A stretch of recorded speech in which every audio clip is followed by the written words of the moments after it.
Hello pessoal, eu sou Loli Lage e esse aqui é o Vênus em Arte, trazendo visibilidade feminina para a história da arte. Estamos aqui falando sobre as mulheres do movimento surrealista, já falamos sobre o movimento em si, sobre a Remédios Varo e sobre a Leonora Carrington, que eram amigas, e hoje a gente vai falar sobre mais uma amiga da Leonora, dessa vez também uma das mulheres e musas inspiradoras do Pablo Picasso, a fotógrafa e pintora Dora Maar. Mas antes de falar sobre a Dora em si, fica aqui o lembrete para você se inscrever, seguir o Vênus em Arte como canal, como podcast e nas redes sociais. Nas minhas redes são todas Luli Lage, Luli com Y, Lage com G, e a gente conversa muito sobre mulheres artistas por lá também, principalmente no Instagram e, obviamente, aqui. É só procurar por Vênus em Arte ou no YouTube ou nas plataformas de podcast, caso você se interesse pela mídia que você não está acompanhando agora. Henriette Theodora Markovitch nasceu no dia 22 de novembro de 1907, lá na França. O pai dela era arquiteto, então ainda quando ela era bebê, bem pequenininha, eles mudaram para a Argentina e ela morou lá com a família durante alguns anos, porque o pai dela foi fazer um trabalho por lá. Mas eles voltaram para a França algum tempo depois, mais especificamente para Paris, em 1926. Nessa altura, ela já estava ali com quase 20 anos, já tinha passado da adolescência, já apta a seguir a própria carreira. Nesse período, a Dora Maar estudou em várias instituições de arte de renome ali na França. Estudou muito fotografia, mas também um pouquinho pintura. Entre elas, a Académie Julian, que é uma instituição da qual a gente fala muito quando o assunto são as mulheres ali nos movimentos de vanguarda modernistas, porque primeiro, foi um dos primeiros lugares que aceitou moças e também porque tratava essas moças, essas meninas que estudavam lá com mais equidade. Não tratava tanto os alunos homens como superiores a elas, então era um bom lugar de se estudar mesmo quando outros lugares passaram a aceitar mulheres. E nessa época ela viajou também para Barcelona e para Londres e ela trabalhava fotografando a vida da Europa em crise, assim, principalmente ali com a crise de 29 nos Estados Unidos. Então ela tem várias fotos das pessoas, das suas vidas simples, trabalhando, e começou muito assim, nesse registro histórico. Nessa época também o Manifesto Surrealista tinha sido assinado já, ele foi criado pelo André Breton.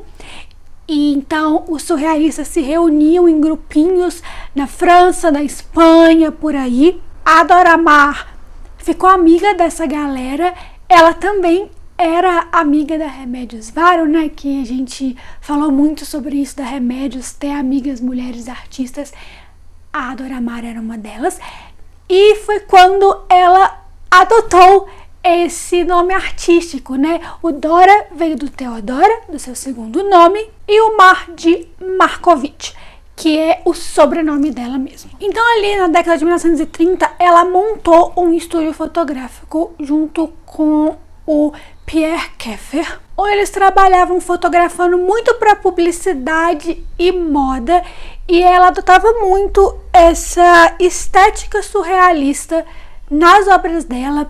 Usava muito espelho, jogo de sombra e esse tipo de técnica para dar essa ideia de retratar o mundo dos sonhos e não realmente a realidade do que estava sendo vivido, sendo também muito alinhada politicamente com o movimento surrealista. No segundo manifesto, o André Breton manifestou publicamente que ele era comunista, e muitos dos surrealistas tinham esse posicionamento político de extrema esquerda anti-stalinista. A Dora Maar era uma delas. Ela chegou a assinar um panfleto do André Breton e tudo. Então, trabalhando assim Ela chegou a trabalhar também com filmes, ela imprimia as fotografias dela muito em gelatina de prata, era a técnica que ela realmente mais usava nessa época. E aí, no inicinho do ano de 1936, ali em janeiro, ela já vinha trabalhando no filme do cineasta Jean Renoir, quando ela foi apresentada ao Pablo Picasso. A Dora Maar e o Picasso se relacionaram oficialmente por 8 anos, mas depois eles tiveram uns vai e voltas assim. Só que é um relacionamento muito problemático. Era uma relação opressiva da parte dele. Na verdade, o Picasso tinha essa característica de ser meio boy lixo assim nas suas relações. Eu recomendo muito que vocês ou assistam ou escutem um episódio do Arte de Segunda. Ele também está presente tanto no YouTube quanto como podcast, em que ele fala sobre isso, do Picasso ser esse boy lixo e como ele tratava as mulheres na vida dele. A Dora Maar foi uma delas. Nessa época, ele ainda estava junto com a Marie-Thérèse, mãe da filha dele, não se separou dela, então ele adorava criar essa rivalidade e ressaltar a diferença entre as duas. Ela já tinha se relacionado com alguns artistas antes, mas o relacionamento dela com o Picasso foi o que realmente foi mais relevante. Ela registrou as etapas da criação da Guernica, né, da obra dele. Ela chegou a pintá-lo, inclusive de forma que lembra ele estilisticamente. Foi musa dele. Apesar de a gente achar musa uma palavra de algo sempre positivo, nesse caso não era positivo porque não era um relacionamento saudável. Ele inclusive a retratou muito como a mulher chorona. Ela sempre aparecia chorosa, tristezinha assim nas obras dele. E ele também fazia um contraponto disso, das mulheres que eram felizes e tristes na vida dele. E é bem triste porque ela já tinha até feito exposições solo, sabe?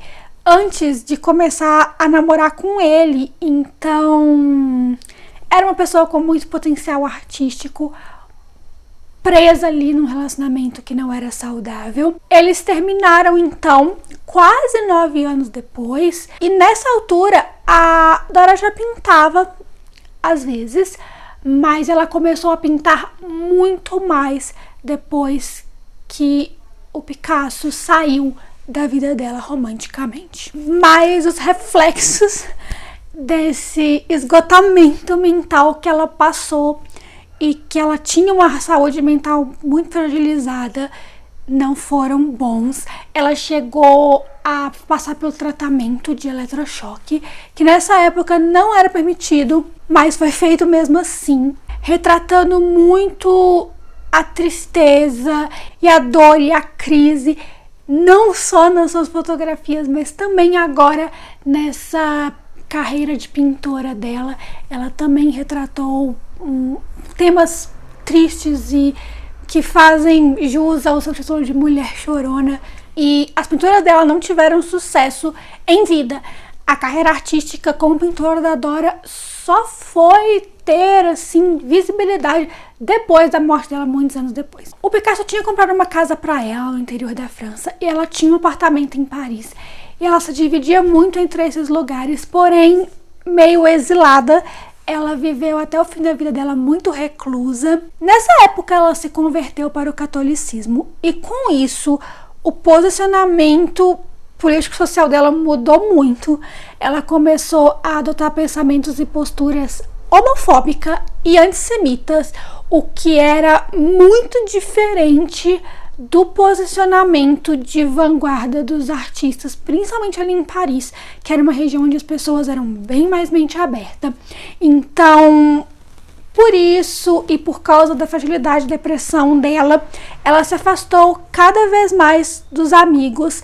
Mesmo ainda produzindo, ela não tinha mais tanto contato com eles. No final da vida, ela até fez algumas obras abstratas, mas ela não conseguia se manter financeiramente. No início da carreira, o pai dela até ajudou, mas nesse ponto já não tinha como mais. Então ela não se mantia com o próprio trabalho, ela não tinha relações com as pessoas, que antes eram próximas, ela realmente ficou exilada e presa ali na solidão desses dois lugares onde ela vivia e desses pensamentos tão retrógrados que ela acabou adquirindo. A Dora Maar morreu em 1997. Olha quanto tempo que ela ficou reclusa, porque a separação dela do Picasso foi quase 50 anos antes disso. Ela tinha 89 anos na época, ela morreu bem velhinha e solitária no apartamento dela de Paris. Agora, falando um pouco do trabalho da Dora, eu sempre falo de 5 obras das nossas artistas aqui.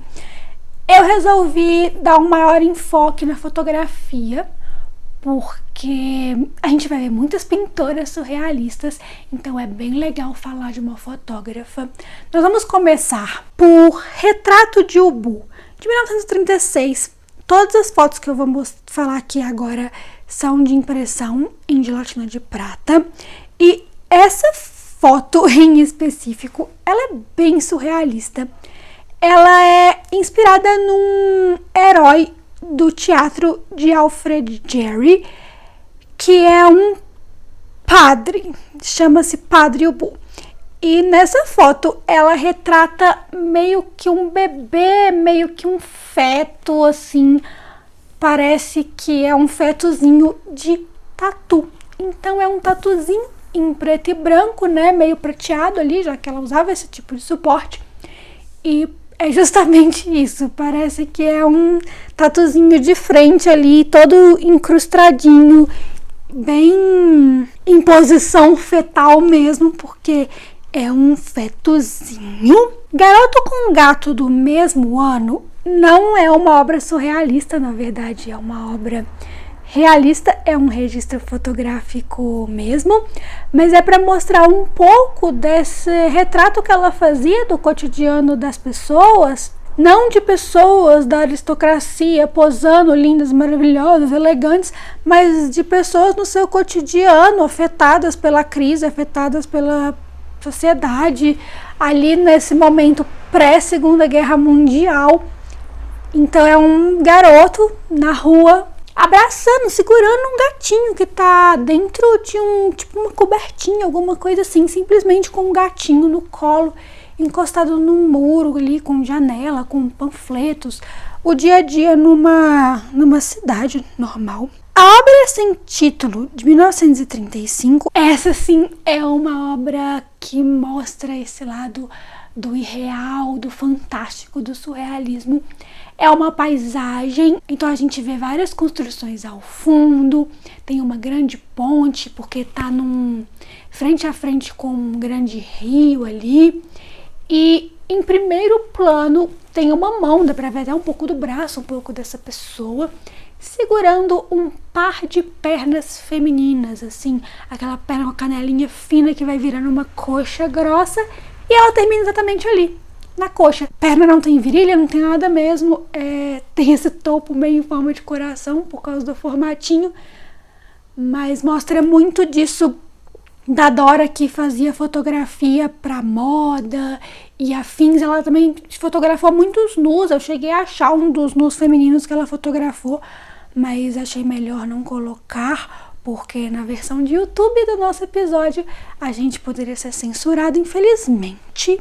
Também de 1936, Manequim Estrela é outra fotografia muito legal que junta essa publicidade em moda que a Dora retratava com o movimento surrealista, porque é uma mulher, um manequim, essa mulher esguia, parece ser alta, alongada, super magra, com um vestido elegantérrimo de gala, brilho e tudo, e aí a cabeça dela é uma estrela, assim, e ela tem várias estrelas ao seu redor, parece que ela tá prestes a entrar assim no palco, tem uma grande cortina, então ela é realmente uma estrela que vai brilhar ali, tal qual sua própria cabeça.